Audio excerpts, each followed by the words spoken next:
ఇక్కడే పెరిగా ఇక్కడే చదివా తెలంగాణ బిడ్డనే బరాబర్ ఇక్కడ నిలబడతా ప్రజల కోసం కొట్లాడతా అని చెప్పి నిన్న ఖమ్మం సభలో వైఎస్ షర్మిల మాట్లాడిన మాటలు. దాని గురించి వార్త చూద్దాం. కొత్తగా 2478 కేసులు వచ్చాయండి తెలంగాణలో. చెప్తున్న కేసులే. ఇక రీజనల్ రింగ్ రోడ్ పైరవీల రూటు, రీజనల్ రింగ్ రోడ్ ఇష్టం వచ్చినట్లు వంకరలు తిరుగుతుంది. దాని గురించి వార్త చూద్దాం. అప్పు ప్లీజ్ 3 నెలల్లో 8,000 కోట్లు ఆర్బీఐ నుంచి తీసుకునేందుకు రాష్ట్ర సర్కార్ రెడీ అయింది. ఇప్పటికే అప్పుల కుప్పగా రాష్ట్రం మారిందని చెప్పి మనం ప్రతిపక్షాల నుంచి ఎన్నో విమర్శలు అవి వింటున్నాం. సో ఏ రకంగా అప్పులకు పెడుతోంది రాష్ట్ర ప్రభుత్వం అనే దానికి సంబంధించిన వార్త. ఇట్లాంటి బోల్డని వార్తలు వచ్చాయి వెలుగు పేపర్ తో. నేను వచ్చాను, మీరు కూడా వచ్చేయండి. V6 ఫేస్బుక్ పేజ్ లోకి వెళ్ళి షేర్ కొట్టండి, మీకు వార్తలన్నీ వినిపిస్తా. నేనైతే స్టార్ట్ చేసినా, మీరు కూడా షేర్ కొట్టండి. మనం మాస్టర్ హెడ్ పక్కన ఫోటో చూడొచ్చు. కరోనా బుగుల్ లేదా వకీల్ సాబ్ సినిమా నిన్న రిలీజ్ అయింది కదా. సో చాలా టాకీస్ దగ్గర రాష్ట్ర వ్యాప్తంగా అట్లా అభిమానులు మొత్తం అంతా రష్ కనిపించింది మనకి. ఎక్కడా కూడా మాస్కులు అవి ఏమీ లేకుండా టికెట్ల కోసం గుమిగూడ్ల పరిస్థితి. ఎక్కడ ఫిజికల్ డిస్టెన్సింగ్ అనే మాట కూడా లేదు. ఇంక ఇదే అదనంగా కొన్ని చోట్ల థియేటర్ ఓనర్లు ఏం చేశారంటే ఎక్స్ట్రా కుర్చీలు వేసి బ్లాక్ లో కూడా టికెట్లు అమ్మేసుకున్న పరిస్థితి. ప్రేక్షకుల్ని ఇష్టం వచ్చినట్లుగా మందలుగా పంపించేశారు టాకీస్ లోకి. సో కరోనా బుగులు అనేది ఎక్కడ కనిపించినా ఇదే నిర్లక్ష్యం కేసులు పెరగడానికి కూడా కారణమవుతుంది. సరే చూద్దాం దాని గురించి. ఇక మనం బ్యానర్ ఐటమ్ కొద్దామండి. కరోనా పేషెంట్లతో మొత్తం దవాఖానలన్నీ కూడా నిండిపోతున్న పరిస్థితి. ఇన్పేషెంట్ల సంఖ్య రోజు రోజుకి పెరుగుతోంది. పెద్ద హాస్పిటల్స్ లో దాదాపు అన్ని బెడ్స్ కూడా ఫుల్ అయిపోయాయి.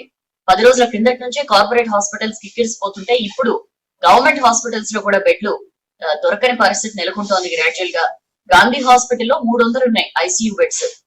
అందులో ఆల్రెడీ 221 మంది పేషెంట్స్ ఉన్నారు. సో మనం అర్థం చేసుకోవచ్చు ఏ రకంగా వస్తున్నారో, ఏ రకంగా సివియర్ కండిషన్ లో హాస్పిటల్స్ వస్తున్నారో.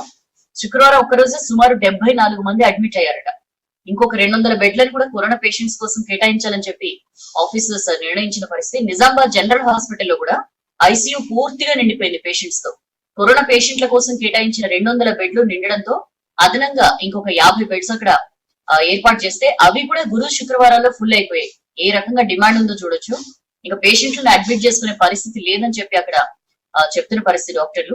అలాగే హైదరాబాద్ గచ్చిబౌలిలో టిమ్స్ 255 మంది ఇన్పేషెంట్లు ఉన్నారు. శుక్రవారం నాటికి ఆ సంఖ్య 373కి చేరింది. వరంగల్ ఎంజీఎం లో శుక్రవారం ఒక్కరోజే 32 మంది కరోనా పేషెంట్స్ అడ్మిట్ అయ్యారు. గడిచిన 2 రోజుల్లోనే ఇదంతా కూడా సుమారు 1650 మంది పేషెంట్లు ప్రైవేట్ హాస్పిటల్స్ లో అడ్మిట్ అయ్యారు. కొన్ని హాస్పిటల్స్ లో వెయిటింగ్ లిస్ట్ కూడా నడుస్తుంది. సో ప్రైవేటు ప్రభుత్వాన్ని తేడా లేకుండా ఎక్కడికక్కడ బెడ్లు నిండిపోతున్నాయి. మనం అలర్ట్ గా లేకపోతే మరింత దారుణమైన పరిస్థితులు మనం ఫేస్ చేయాల్సి వస్తుంది. చూద్దాం లోపల పేజీల్లో. ఇక వైఎస్ షర్మిల సభలో మాట్లాడిన మాటలు. దొర చెప్పిందే వేదం, దొర నంది అంటే నంది, దొర పంది అంటే పంది, దొర బాంచెనంటూ సాగిలు పడిన వాళ్ళకే రాజకీయ భవిష్యత్తు ఉంటుంది. ఇప్పుడంతా కూడా కేసీఆర్ చుట్టూ భజన బ్యాచే తయారైంది. తాను తప్పు చేస్తే ముక్కు నేలకు రాస్తా అన్నాడు. ఆ మాటల్ని అందరిలాగే నేను కూడా నమ్మినా. బంగారు తెలంగాణ తెస్తానన్నాడు. బంగారు తెలంగాణ కాదు కదా, ఇచ్చిన హామీలు కూడా నెరవేర్చలేదు. నిన్న ఖమ్మం సభలో షర్మిల చేసిన కామెంట్స్ ఇవి. అవునన్నా కాదన్నా, కొందరికి ఇష్టమున్నా కష్టమున్నా తాను ముమ్మాటికి తెలంగాణ బిడ్డనే అని చెప్పి షర్మిల అన్నారు. ఇక్కడ గాలి పీల్చా, ఇక్కడ నీళ్లు తాగా, ఇక్కడే పెరిగా, ఇక్కడే చదివా, నా పిల్లల్ని ఇక్కడే కన్నా. అలాంటి నాకు తెలంగాణపై ప్రేమ లేకుండా ఎట్లుంటది? అందుకే బరాబర్ తెలంగాణలో నిలబడతా, ప్రజల కోసం కొట్లాడతా అని చెప్పి ఆమె ప్రకటించారు. అసలు తెలంగాణ దేనికోసం అయితే సాధించుకున్నామో ఆ లక్ష్యం ఇంకా నెరవేరలేదు. ప్రజల ఆకాంక్షలకి విరుద్ధంగా పాలన సాగుతోంది. అందుకనే నేను రావాల్సి వచ్చింది. తెలంగాణ ఆత్మగౌరవం దొర ఎడమకాలి చెప్పు కింద పడి నలుగుతోంది అని చెప్పి ఆమె తీవ్ర స్థాయిలో విమర్శించారు. ప్రాజెక్టుల నీళ్లన్నీ కేసీఆర్ ఫామ్ హౌస్ కి వెళ్తున్నాయి, నిధులు నియామకాలన్నీ వాళ్ళ ఫ్యామిలీకి వెళ్తున్నాయి. ఖమ్మం పెవిలియన్ గ్రౌండ్ లో నిన్న సభలో ఆమె చేసిన కామెంట్స్ ఇవి. ప్రజలు ఆశీర్వదిస్తే మళ్ళీ రాజ్యం తెస్తా అని చెప్పి అన్నారు. అండ్ జూలై 8న వైఎస్ జయంతి రోజు కొత్త పార్టీ ఎజెండా ఇవన్నీ కూడా ప్రకటిస్తానని చెప్పన్నారు. అంతకుముందు ఉమ్మడి రాష్ట్రంలో వైఎస్ రాజశేఖర రెడ్డి ప్రవేశపెట్టిన సంక్షేమ పథకాలకు సంబంధించి కూడా ఆమె వివరించారు సభలో. ఇంకా ఏం మాట్లాడారో చూద్దాం మన లోపల పేజీలో. రీజనల్ రింగ్ రోడ్ పైరవీల రూటు, ఈ ఆర్ఆర్ఆర్ అలైన్మెంట్ ని తమకు అనుకూలంగా మార్చుకునేందుకు కొంతమంది నేతల ప్రయత్నం అని చెప్పి మనం ఇంట్రెస్టింగ్ ఆర్టికల్ చూడొచ్చు. టీఆర్ఎస్ కి చెందిన ఒక లీడర్ సంగారెడ్డి దగ్గరలో రీజనల్ రింగ్ రోడ్ వస్తుందన్న ఆశతో భూములు కొన్నాడు.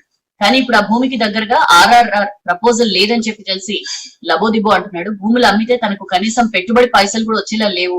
ఎట్లయినా సరే తన భూములకి దగ్గరగా రీజనల్ రింగ్ రోడ్ వెళ్లేలా పై స్థాయిలో లీడర్లని ఆఫీసర్లను కలిసి పైరవీలు చేస్తున్నాడు అని చెప్పి చూస్తున్నాం. ఇట్లా చాలా మంది అండి గజ్వేల్ తూప్రాన్ మధ్య రీజనల్ రింగ్ రోడ్ వస్తుందన్న ముందస్తు అంచనాతో ఆ ఏరియాలో టీఆర్ఎస్ లీడర్ ఒకరు 100 ఎకరాల భూములు కొన్నాడు. ఇప్పుడు ప్రపోజల్ చూస్తే ఆ భూములు ఆర్ఆర్ఆర్ లో పోయే అవకాశం ఉంది. సో ఆయన తన భూముల్ని కాపాడుకునేందుకు కీలక నాయకుడి చుట్టూ చక్కర్లు కొడుతుండట. అలాగే ఉమ్మడి నల్గొండ జిల్లాకు చెందిన టీఆర్ఎస్ లీడర్ కి సంస్థాన్ నారాయణపూర్ శివన్నగూడ మధ్య భూములు ఉన్నాయి. వాటికి దగ్గరగా ఆర్ఆర్ఆర్ అలైన్మెంట్ ఉండేలా తీవ్రంగా ప్రయత్నిస్తున్నాడు అతను. హైదరాబాద్ చుట్టూ ఏదైతే రీజనల్ రింగ్ రోడ్ ఆర్ఆర్ఆర్ పై టిఆర్ఎస్ లీడర్లు రియల్టర్లు కన్నేశారు అని చెప్పి చూస్తున్నాం. ఏ ప్రాంతాల మీదుగా రోడ్డు వెళ్తుందో ఆరా తీస్తున్నారు. ఆ రోడ్ అలైన్మెంట్ వివరాల కోసం విపరీతంగా పైరవీలు చేస్తున్నారు. తమకు అనుకూలంగా ఈ అలైన్మెంట్ ని మార్చుకునేందుకే పావులు కదుపుతున్నారు. కీలక మంత్రుల చుట్టూ దీనికోసం చక్కర్లు కొడుతున్న పరిస్థితి. ఆఫీసర్లను కూడా వదిలేట్ల వాళ్ళని కూడా కాకాపడుతున్నారు. తమ భూములు ఆర్ఆర్ఆర్ లో పోకుండా కూడా జాగ్రత్తలు తీసుకునే పనిలో కొందరుంటే తమ భూములు సమీపంగా రోడ్డు వెళ్లేలా చూడాలని ఇంకొంతమంది ట్రై చేస్తున్న పరిస్థితి.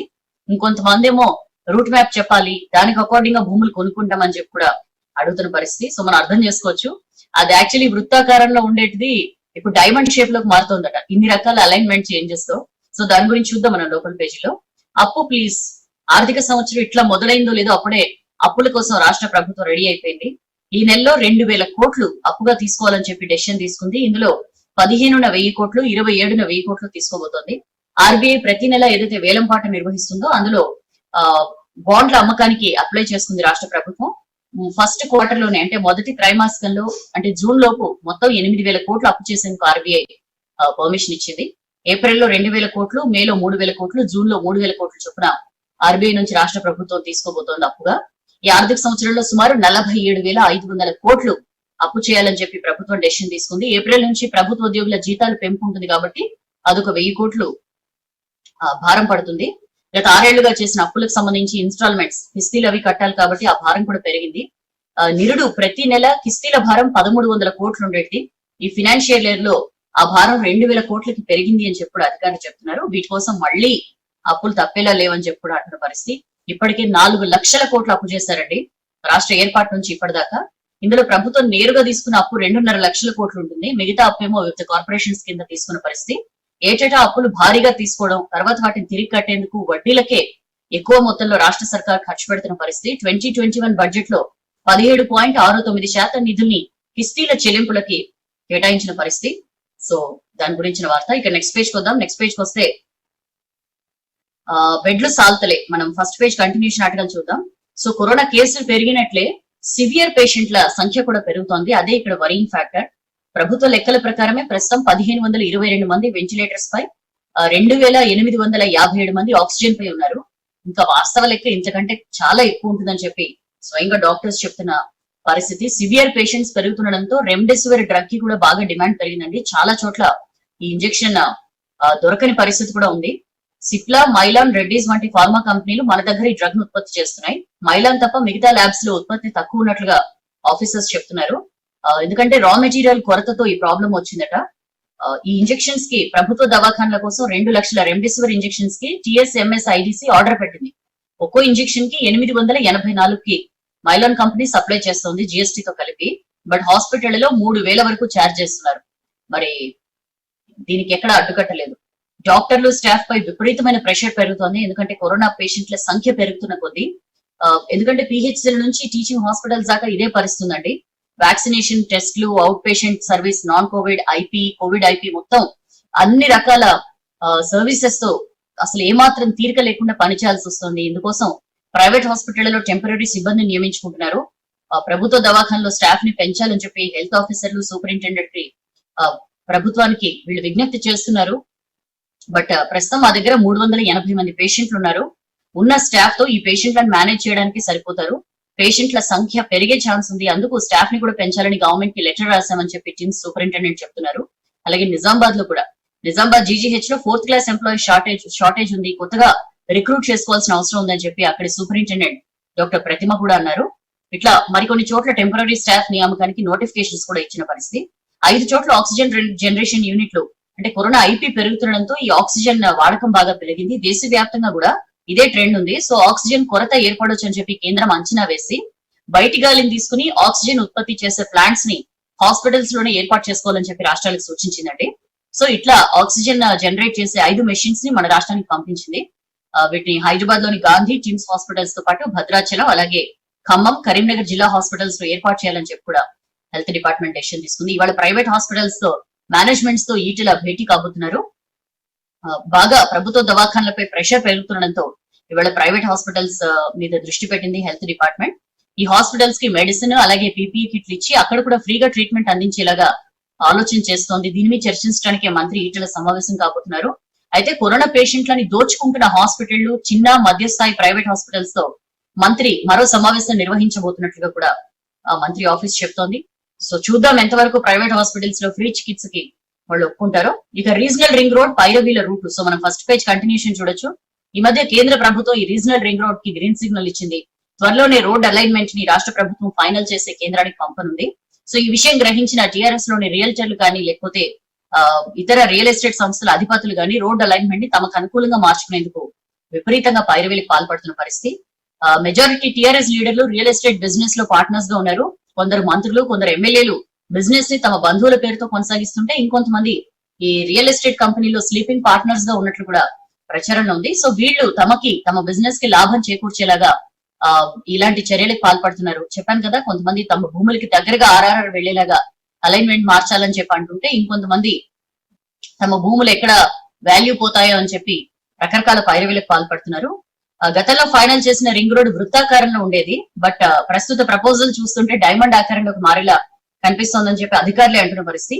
ఈ అలైన్మెంట్ లో ఎక్కువ మార్పులు జరుగుతున్నది ఎక్కడంటే ఉమ్మడి మెదక్, నల్గొండ జిల్లాలో జరగొచ్చని చెప్పి కూడా అధికారులు చెప్తున్నారండి. గతంలో గజ్వేల్, నాచారం, శివంపేట, నర్సాపూర్, సంగారెడ్డి మీదుగా రోడ్ డిజైన్ చేస్తే ఇప్పుడు దాన్ని గజ్వేల్, తూప్రాన్, హత్నూర్, సంగారెడ్డి కలిపేలా ప్లాన్ చేస్తున్నట్లు తెలుస్తోంది.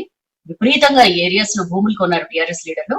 సో వాళ్ళ కోసమే రింగ్ రోడ్ డిజైన్ లో మార్పులు చేస్తున్నట్లుగా ఆరోపణలు వస్తున్నాయి. ఈ 2 ఏళ్ల క్రితమే ఆర్ఆర్ఆర్ నిర్మాణంపై ప్రభుత్వం మ్యాప్ రెడీ చేసి కేంద్రానికి పంపింది. బట్ అందులో మార్పులు తప్పవు అని చెప్పి కూడా అధికారులు అంటున్నారు. అండ్ రింగ్ రోడ్ ఏ ప్రాంతాల మీదుగా వెళ్లాలో నిర్ణయించేందుకు తొందరలోనే సీఎం రివ్యూ మీటింగ్ పెట్టబోతున్నారు.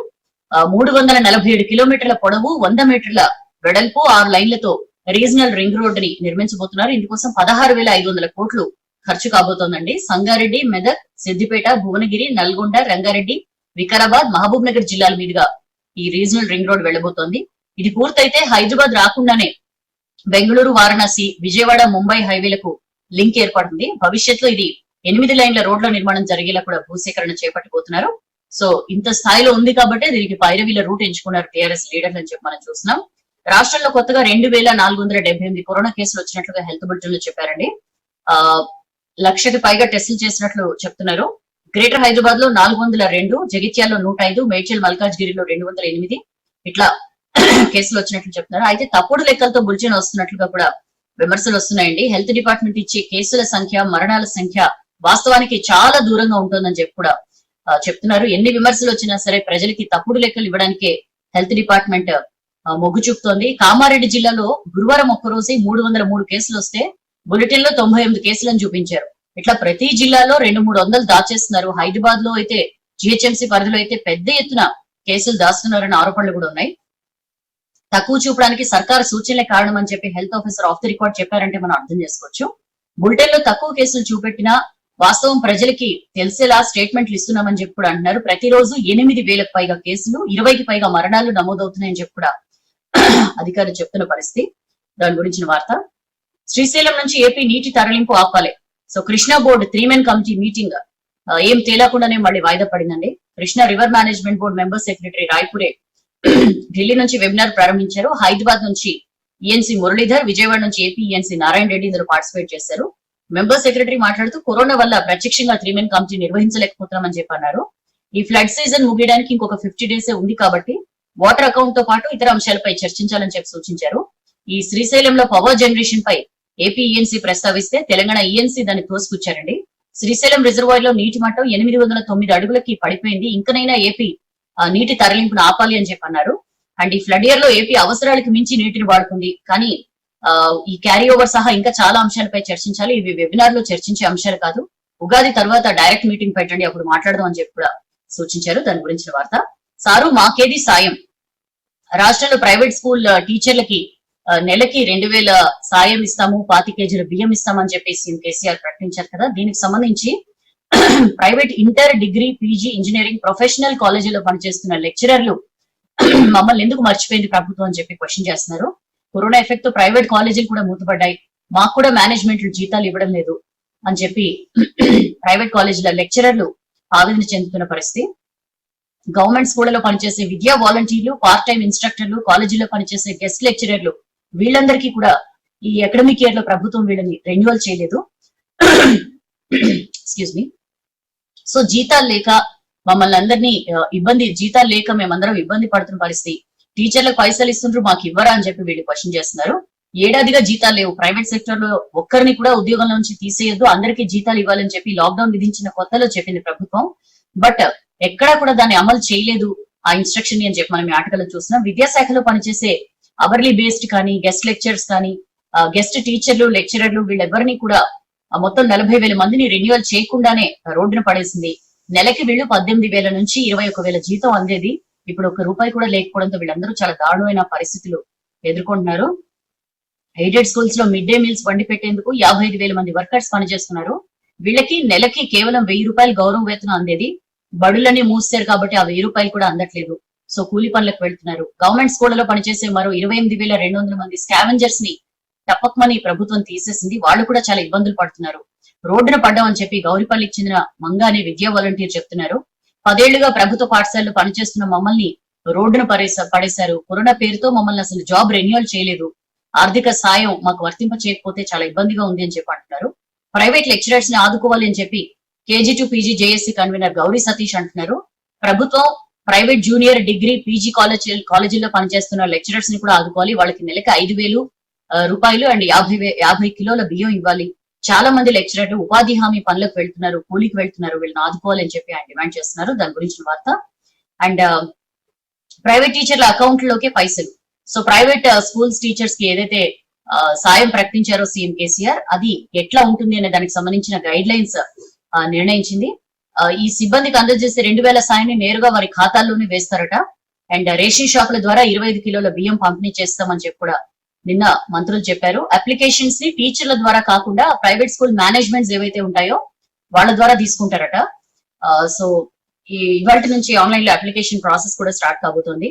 అధికారిక లెక్కల ప్రకారమే రాష్ట్రంలో 10,700 ప్రైవేట్ స్కూళ్లలో 1.18 లక్షల మంది టీచర్స్, అలాగే 27,000 మంది నాన్ టీచింగ్ స్టాఫ్ వర్క్ చేస్తున్నారు. కరోనా వల్ల స్కూల్స్ బంద్ చేయడంతో వాళ్ళంతా కూడా రోడ్డున పడ్డారు. మేనేజ్మెంట్ లో జీతాలు ఇవ్వకపోవడంతో ఆర్థికంగా ఇబ్బందులు పడుతున్నారు. సో ప్రైవేట్ స్కూల్ టీచర్స్ అందరికీ నెలకి 2,000, 25 కిలోల బియ్యం ఇవ్వాలని చెప్పి డెసిషన్ తీసుకుంది. పోయినేడాది యాక్చువల్లీ మధ్య కాలంలో మనం చూసాం, చాలా స్కూల్స్ చాలా మంది స్టాఫ్ ని, చాలా మంది టీచర్స్ ని విధుల్లోంచి తప్పించిన పరిస్థితి, తీసేసిన పరిస్థితి. సో మరి దీన్ని ఎట్లా, ఇప్పుడు ప్రైవేట్ స్కూల్ మేనేజ్మెంట్స్ నుంచి డీటెయిల్స్ అడిగారు. వాళ్ళు మరి ఉద్యోగాల నుంచి తీస్తారు కదా, వాళ్ళ డీటెయిల్స్ అవి ఇస్తారా లేదా అన్న డౌట్స్ కూడా ఉన్నాయి.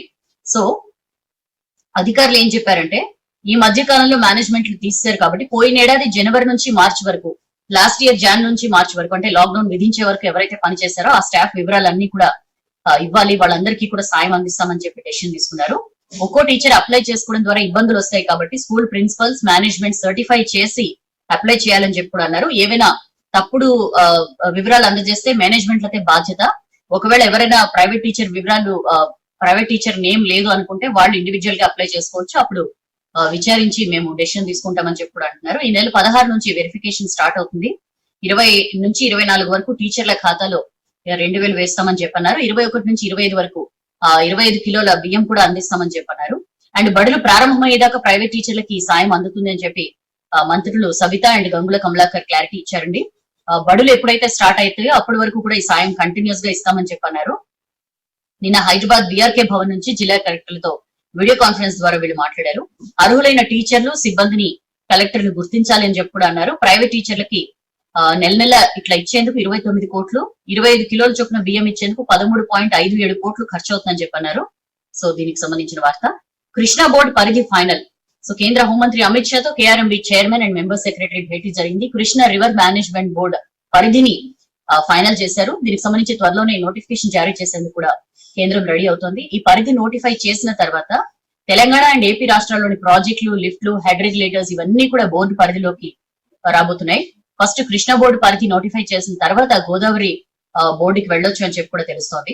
దీనికి సంబంధించి పనులన్నీ కూడా ఢిల్లీలో ఫాస్ట్ గా జరిగిపోతున్నాయి. ఢిల్లీలో కేంద్ర హోంమంత్రి అమిత్ షాతో KRMB chairman Parameshwar, member secretary Raipure గురువారం భేటీ అయ్యారు. నిన్న ఉదయం హోం, జలశక్తి మంత్రిత్వ శాఖల అధికారులతో వాళ్ళు సమావేశమై దీనికి సంబంధించిన ప్రోటోకాల్ పై చర్చించారు అని చెప్పి ఆర్టికల్ చూస్తున్నాం. యాక్చువల్లీ కృష్ణా గోదావరి బోర్డులకు సంబంధించి పరిధి నోటిఫై అధికారం తమదేనని చెప్పి రెండు అపెక్స్ కౌన్సిల్ మీటింగ్ లోనే కేంద్రం స్పష్టం చేసింది. ఏపీ రీఆర్గనైజేషన్ యాక్ట్ ప్రకారం బోర్డు పరిధిని నిర్ణయించే ప్రక్రియ లాస్ట్ అక్టోబర్ లోనే మొదలుపెట్టింది. సో జ్యూరిస్డిక్షన్ పై డ్రాఫ్ట్ నోటిఫికేషన్ కేఆర్ఎంబి రెడీ చేసి అక్టోబర్ 9th కేంద్ర జలశక్తి శాఖ పంపించింది. కేంద్రం అండ్ సిడబ్ల్యూసి సూచనల మేరకి అందులో కొంత సవరణలు చేసి నవంబర్ 3వ వారంలోనే దీన్ని ఫైనల్ నోటిఫికేషన్ కేంద్రానికి పంపింది. కొత్త ఏడాది ప్రారంభంలోనే బోర్డుల పరిధి నిర్ణయిస్తారని చెప్పి చర్చ జరిగింది. బట్ అది వాయిదా పడుతూ వచ్చింది. సో కృష్ణాపై కట్టిన శ్రీశైలం, నాగార్జున సాగర్ తెలుగు రాష్ట్రాల ఉమ్మడి ప్రాజెక్టులు, నీటి కేటాయింపులు, విడుదల, కోటాకు మించి వాడుకోవడం, క్యారీ ఓవర్, పవర్ ప్రొడక్షన్, ఇట్లా అనేక ఇష్యూస్ కి సంబంధించి రెండు రాష్ట్రాల మధ్య వివాదాలు వస్తూ ఉన్నాయి. వీటికి ఫుల్ స్టాప్ పెట్టడానికి కృష్ణా బోర్డు పరిధిని ఫైనల్ చేయాలని చెప్పి కేంద్రం డెసిషన్ తీసుకుంది. సో దీనికి సంబంధించి కేంద్ర హోంమంత్రి ఈ బోర్డు చైర్మన్, మెంబర్ సెక్రటరీ తనతో సమావేశం కావాలని చెప్పి ఆదేశించారు. సో బుధవారమే వీళ్ళు చేరుకుని గురువారం సమావేశం అయ్యారు. డ్రాఫ్ట్ ని పరిశీలించిన హోంమంత్రి అందులో ఏమైనా మార్పులు చేయాలని చెప్పి కూడా అడిగి తెలుసుకున్నారు. రెండు రాష్ట్రాలు ప్రాజెక్టుల డిపిఆర్లు, ఇతర పర్మిషన్ల వివరాలు ఇచ్చాయని చెప్పి కూడా హోంమంత్రి అడిగారు. అండ్ స్పెషల్ సిఎస్ లతో వీడియో కాన్ఫరెన్స్ కూడా నిర్వహించారండి. బోర్డు చైర్మన్, మెంబర్ సెక్రటరీ అక్కడ ఢిల్లీలో ఉన్న టైంలోనే AP, Telangana irrigation special CS లతో అమిత్ షా వీడియో కాన్ఫరెన్స్ నిర్వహించారు.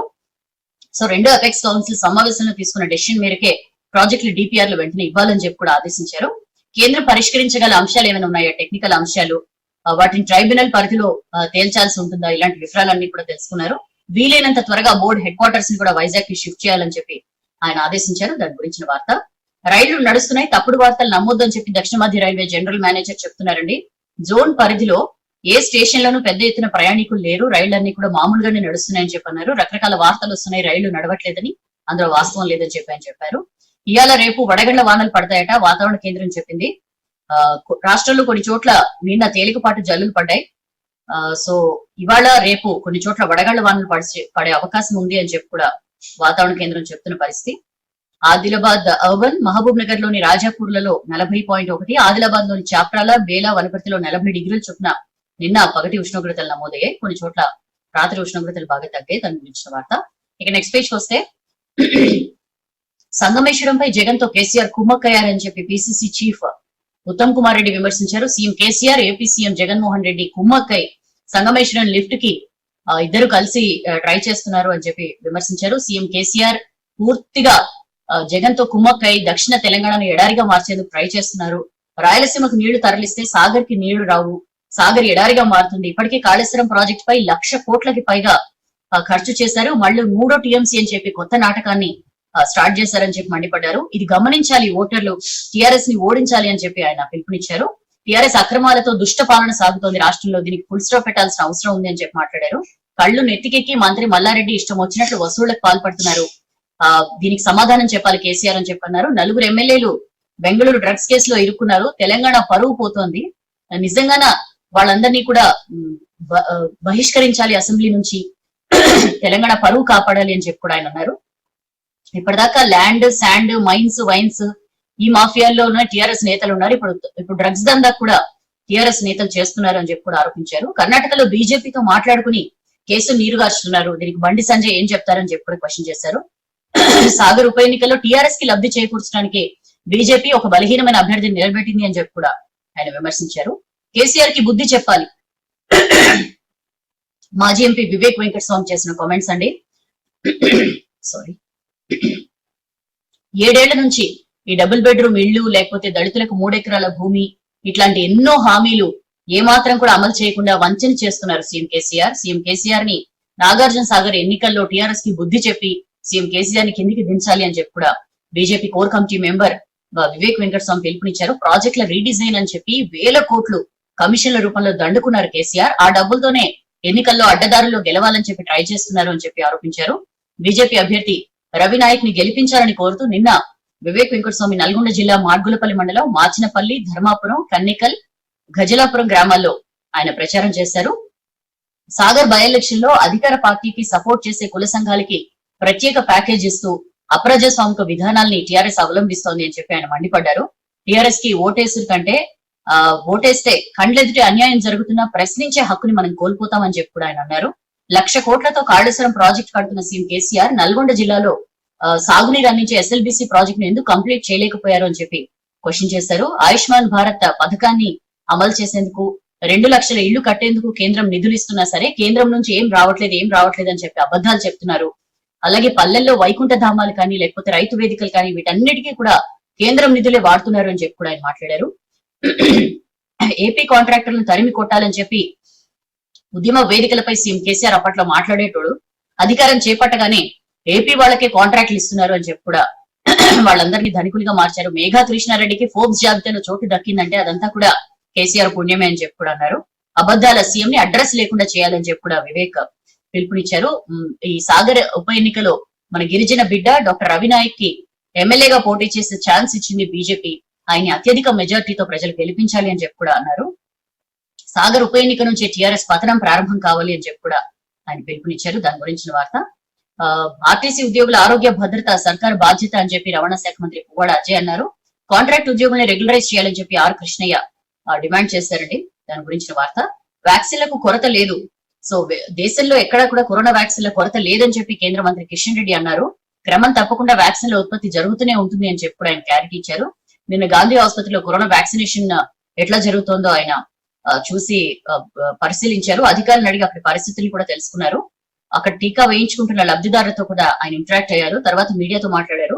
దేశంలో అందరికీ ఒకేసారి టీకా వేయడం సాధ్యం కాదు, అందుకని ఏజ్ గ్రూప్ వైజ్ గా టీకా వేస్తున్నామని చెప్పన్నారు. ఈ వ్యాక్సినేషన్ ప్రాసెస్ అనేది కంటిన్యూస్ గా జరుగుతూనే ఉంటుంది.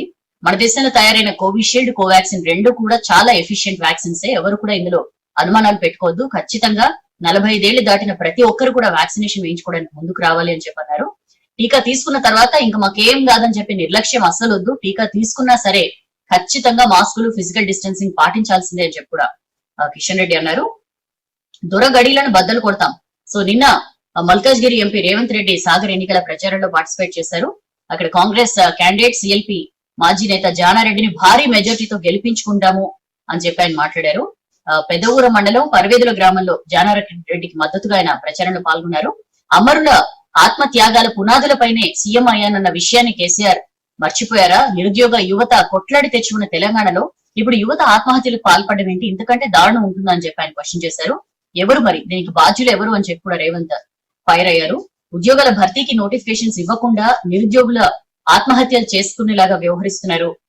ప్రైవేట్ టీచర్ రవికుమార్ ఆయన భార్య ఆత్మహత్య చేసుకుంటే కనీసం పరామర్శించే తీరు కూడా లేదా అని చెప్పి క్వశ్చన్ చేశారు. ఆ చిన్న పిల్లలు 6 సంవత్సరాలు 4 సంవత్సరాల చంటి పిల్లలు, వాళ్ళని చూసినా కూడా జాలి కలగట్లేదా సీఎం కేసీఆర్ అని చెప్పి ఆయన క్వశ్చన్ చేశారు.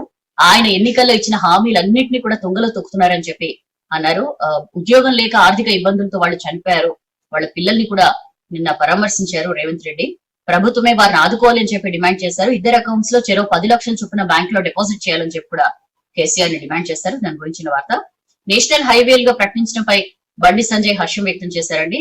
2 రహదారుల్ని కేంద్ర ప్రభుత్వం గెజిట్ విడుదల చేసింది నేషనల్ హైవేస్ గా ప్రకటిస్తూ. మహబూబ్ నగర్ నుంచి కర్ణాటకలోని బాపూర్ జంక్షన్ తో అనుసంధానించే రోడ్డుని N167, కొత్తగూడెం నుంచి హైదరాబాద్ ఔటర్ ని కలిపే రోడ్డుని NH 930P NH గా కేంద్రం ప్రకటించింది. సో దీని మీద సంజయ్ హర్షం వ్యక్తం చేశారు. సిరిసిల్లలో రెడీమేడ్ బట్టల కంపెనీ, దానికి సంబంధించి నిన్న MOU కుదిరింది. హైదరాబాద్ లోని బేగంపేట్ క్యాంప్ ఆఫీస్ లో రాష్ట్ర ప్రభుత్వంతో సంస్థ ప్రతినిధులు ఒప్పందం చేసుకున్నారు. రెడీమేడ్ ప్రొడక్షన్ యూనిట్ స్థాపించేందుకు textile company Gokul Das images ముందుకొచ్చింది అని చెప్పి చూస్తున్నామండి. సో ఇది సిరిసిల్ల జిల్లా కేంద్రానికి సమీపంలో పెద్దూరు అపారల్ పార్క్ లో ఈ సంస్థకి 65 ఎకరాల స్థలం కేటాయించేందుకు ప్రభుత్వం ఓకే చెప్పింది. సో 1100 మందికి తమ కంపెనీ ఏర్పాటుతో ఉద్యోగ అవకాశాలు వస్తాయి. ఇందులో 75% మహిళలకు కేటాయిస్తామని చెప్పి కూడా చెప్పారు. సో ఇప్పటి వరకు వస్త్రాలు ఉత్పత్తికే పరిమితమైన తెలంగాణ ఇప్పుడు readymades, ready to wear garments అందించబోతుందని చెప్పి మంత్రి కేటీఆర్ ఈ సందర్భంగా మాట్లాడారు. క్రాప్ లోన్లపై ధరణి ఎఫెక్ట్. రాష్ట్రంలో రైతులకి పంట రుణాలు ఇవ్వడంలో బ్యాంకుల వైఫల్యంతో తో పాటు ప్రభుత్వ నిర్లక్ష్యం కొట్టొచ్చినట్లు కనిపిస్తోంది అని చెప్పి చూస్తున్నామండి. కరోనా టైంలో క్రాప్ లోన్లు 10% అదనంగా ఇవ్వాలని చెప్పి కేంద్రం, RBI స్పష్టం చేసినా సరే ఎక్కడ కూడా ఫలితం లేకుండా పోయింది. సో రైతులు విపరీతంగా ప్రైవేట్ వడ్డీ వ్యాపారాలపై ఆధారపడక తప్పని పరిస్థితి నెలకొంది అని చెప్పి చూస్తున్నాం. 2021 ఖరీఫ్ అలాగే రబీ సీజన్స్ లో కలిపి 53,000 కోట్లకి టార్గెట్ పెట్టుకుంటే కేవలం 36,000 కోట్లు మాత్రమే ఇచ్చారు. అంటే టార్గెట్ లో 67.70% మాత్రమే ఇచ్చాయి. సో ఈ మేరకి సర్కార్కి SLBC రిపోర్ట్ కూడా ఇచ్చింది. బ్యాంకులు, సర్కారు మధ్య ఈ ధరణి సమస్యతోనే ఈసారి లోన్లు బాగా తగ్గినట్లుగా కూడా తెలుస్తోంది. 60 లక్షల మంది రైతులుంటే 30.62 లక్షల మందికే లోన్లు ఇచ్చిన పరిస్థితి. ఈ టెక్నికల్ సమస్యల్ని ఎప్పటికప్పుడు పరిష్కరించడంలో సర్కార్ వైఫల్యం చెందింది. ఈవెన్ బ్యాంక్స్ కూడా కొన్ని విషయాల్లో మినహాయింపు ఇవ్వకపోవడంతో పాపం రైతులకి క్రాప్ లోన్స్ అందలేదు. సో వాళ్ళు ప్రైవేట్ వడ్డీ వ్యాపారుల దగ్గర పెద్ద పెద్ద ఎక్కువ వడ్డీలకి పాపం రుణాలు తెచ్చుకోవాల్సిన పరిస్థితి. 5 ఏళ్లలో ఈసారి చాలా తక్కువ ఇచ్చారట. ఈ ధరణిలో బ్యాంకుల లాగిన్ లో కొన్ని ఆప్షన్స్ ఇవ్వాలని కోరినా సరే వాటిని పరిష్కరించలేదు. అలాగే కొత్త పట్టా పాస్ పుస్తకాలు కూడా తనఖా పెట్టుకునే విషయంలో గందరగోళం నడుస్తోంది. ఇట్లాంటి ఎన్నో ఇష్యూస్ ఈ క్రాప్ లోన్స్ పై ప్రభావం చూపించాయని చెప్పి మనం ఈ ఆర్టికల్ లో చూస్తున్నాం. దాని గురించిన వార్త. ఇక నెక్స్ట్ పేజ్ వస్తే, వడ్లు కొంటున్నారు మొక్కలు కొనరా, రాష్ట్ర సర్కార్ని రైతులు క్వశ్చన్ చేస్తున్నారండి. రాష్ట్రంలో మార్క్ఫెడ్ ద్వారా మొక్కల కొనుగోలు ఇప్పటి వరకు కూడా షురూ కాల.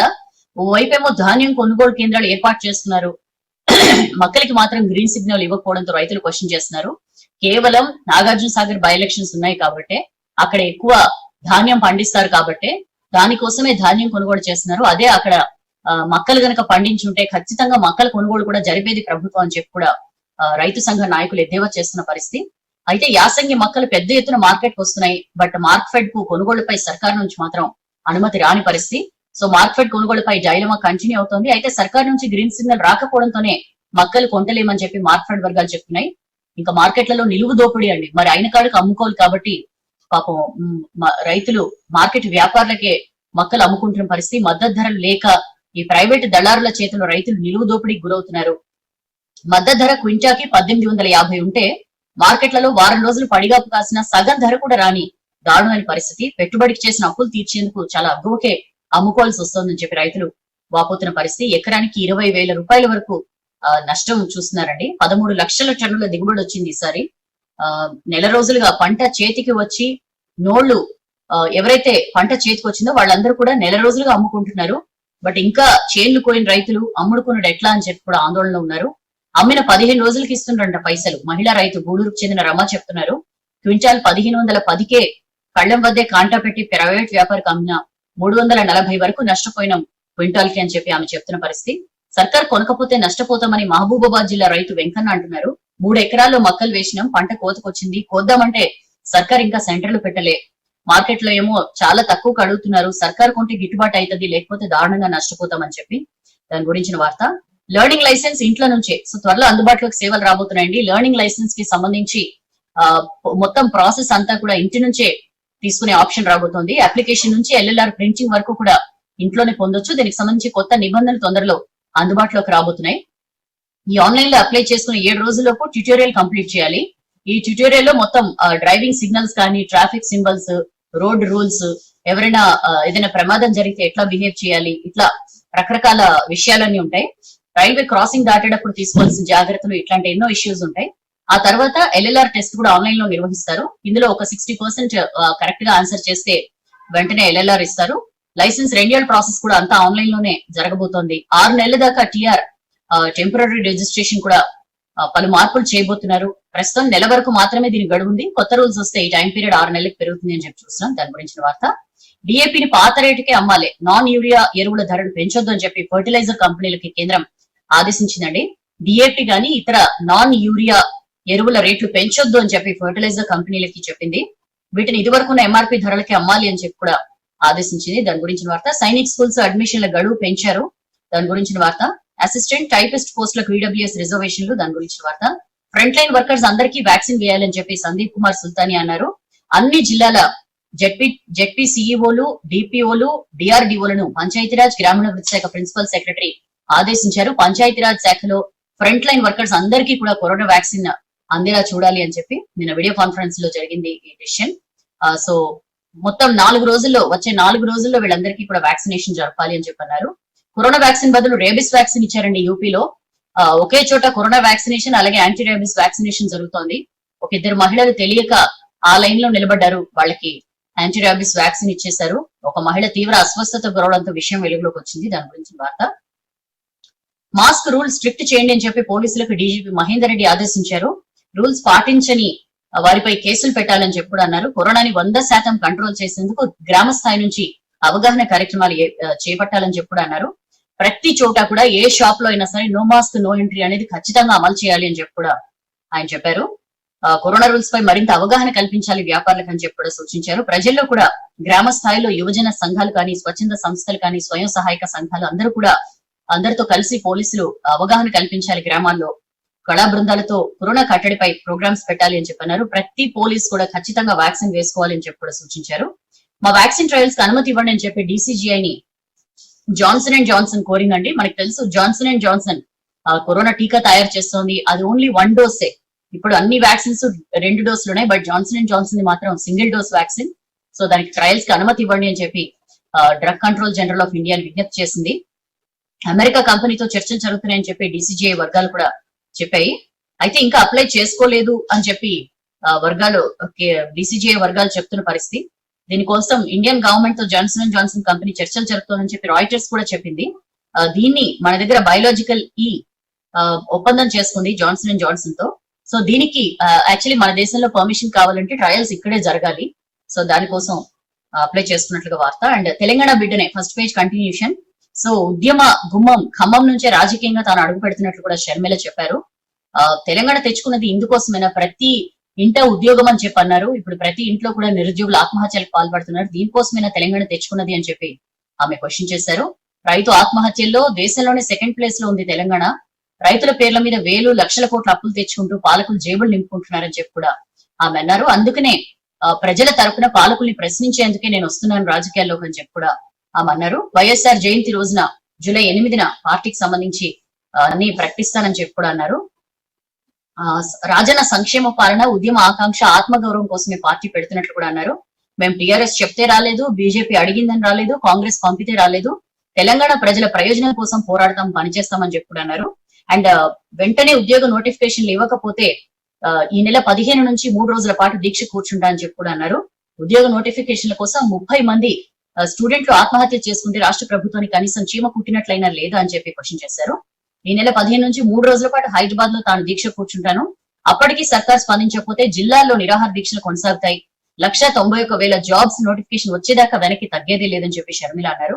అండ్ తన బిడ్డను ఆశీర్వదించండి అని చెప్పి షర్మిల తల్లి వైఎస్ విజయమ్మ ప్రజా సంకల్పం మీటింగ్ లో ప్రజల్ని కోరారు. చాలా కఠినమైన స్టెప్ ఆమె వేసింది. బట్ ప్రతి అడుగు కూడా తెలంగాణ కోసమే అని చెప్పి ఆమె మాట్లాడారు. భారీ బందోబస్తు ఏర్పాటు చేశారండి పోలీసులు. హైదరాబాద్ నుంచి షర్మిల భారీ కాన్వాయ్ తో నిన్న సాయంత్రం ఖమ్మం చేరుకున్నారు. సో దాని గురించిన వార్త. ఇక నెక్స్ట్ పేజ్ కొద్దాం. నెక్స్ట్ పేజ్ కి వస్తే కోర్ సిటీలో పడిపోతున్న భూగర్భ జలాలు ఒక్క నెలలో సగటున 2 అడుగులు లోతుకు. మనకు ఆశ్చర్యం వస్తుంది, ఇదేంటి ఇంత వానలు దంచికొట్టాయి, ఎప్పుడు లేనంత రికార్డు స్థాయిలో వర్షాలు పడ్డాయి, బట్ అయినా భూగర్భ జలాలు పడిపోవడం ఏంటి అని చెప్పి. అదేనండి దారుణమైన పరిస్థితి. విపరీతమైన నీటి వృధా కానీ, అతిగా బోర్వెల్స్ వాడకం కానీ, ఎక్కడా చుక్క నీరు ఇంకే సిచ్యుయేషన్ లేదు. సో వీటన్నిటి వల్ల, ఎందుకంటే సిమెంట్ రోడ్లు, భారీ భారీ అపార్ట్మెంట్లు, వీటన్నిటి వల్ల భూగర్భ జలాలు అడుగంటేలా చేస్తున్నాయి. కుండపోత వానలు పడుతున్నా సరే చుక్క నీరు కూడా భూమిలోకి ఇంకట్లేదు. వరద నీరంతా కూడా వృధాగా మురుగు కాలువలు పాలవుతుందని చెప్పి మనం ఏటకలా చూస్తున్నాం. లాస్ట్ ఇయర్ ప్రతి సంవత్సరం కురిసే వర్షాల కంటే 50% అధికంగా వర్షాలు పడ్డా సరే ఏం యూజ్ లేకపోయింది. బట్ సిటీ శివారు జిల్లాల్లో మాత్రం మెరుగైన భూగర్భ జల వనరులు ఉన్నాయని చెప్పి చూస్తున్నాం. సో సిటీలో పడిపోయిన భూగర్భ జలాలతో సమ్మర్ లో నీటి కష్టాలు ఖచ్చితంగా కనిపిస్తాయి మనకి. సికంద్రాబాద్, కంటోన్మెంట్, ఆసిఫ్ నగర్, సనత్ నగర్, ఖైరతాబాద్ నియోజకవర్గాలు ఈ గ్రౌండ్ వాటర్ ఎద్దడికి హాట్ స్పాట్లు. ఆయా ఏరియాలో బోర్ల వాడకం ఎక్కువగా ఉండగా అధికారులు అలర్ట్ అయ్యారు. ఈ పెరిగిన నీటి వాడకం అక్రమ బోర్లతో కూడా ఎఫెక్ట్ పడుతోంది. శివారు జిల్లాలో 8 మీటర్లతో సగటున 8 మీటర్లతో మెరుగ్గా ఉంది గ్రౌండ్ వాటర్ లెవెల్స్ అని చెప్పి చూస్తున్నాం. అడిగంటి పోయేలా కనిపిస్తలే అని చెప్పి రంగారెడ్డి జిల్లా అధికారి చంద్రారెడ్డి అంటున్నారు. గతేడాది కురిసిన భారీ వర్షాలతో రంగారెడ్డి జిల్లాలో భూగర్భ జలమట్టాలు పెరిగాయి. ఒకవైపు నిర్మాణ ఇతర కమర్షియల్ యాక్టివిటీస్ ఉన్న 50% పెరగడంతో ప్రస్తుతం అంతగా పడిపోలేదు అని చెప్పి చెప్తున్నారు. ఎప్పటికప్పుడు రంగారెడ్డి, మేడ్చల్ జిల్లాల్లో 8 మండలాల్లో ఆటోమేటెడ్ ఫీజోమీటర్ల సాయంతో భూగర్భ జలాల లోతును తెలుసుకుంటున్నారు. దాని గురించిన వార్త. అండ్ జవహర్ నగర్ నా గుండెకాయ అంటివి, మంత్రి మల్లారెడ్డి ఎటుపోయినావు అని చెప్పి బీజేపీ నేతలు నిరసన ర్యాలీ చేశారు. కార్పొరేషన్ లో 26 కోట్ల నిధులతో అభివృద్ధి ఏది అని చెప్పి క్వశ్చన్ చేశారు. దాని గురించిన వార్త. ఇక నెక్స్ట్ పేజ్ కి వస్తే ఇంటి నుంచే పని చేయిస్తున్నాయి. పరిస్థితికి తగ్గట్లుగా కంపెనీలు రిక్రూట్మెంట్ కి మొగ్గు చూపుతున్నాయి. కరోనా రాకతో అంతా మారిపోయింది. ఆల్రెడీ ఎగ్జిస్టింగ్ జాబ్స్ అని వర్క్ ఫ్రమ్ హోమ్ లాంటివి ప్రకటిస్తే కొత్త రిక్రూట్మెంట్స్ కూడా, అంటే జనాలు కూడా ఇంటి నుంచే పనిచేసే జాబ్స్ కోసమే వెతుకుతున్న పరిస్థితి. చాలా జాబ్స్ కూడా అట్లానే మొత్తం రూట్ మార్చుకున్నాయి.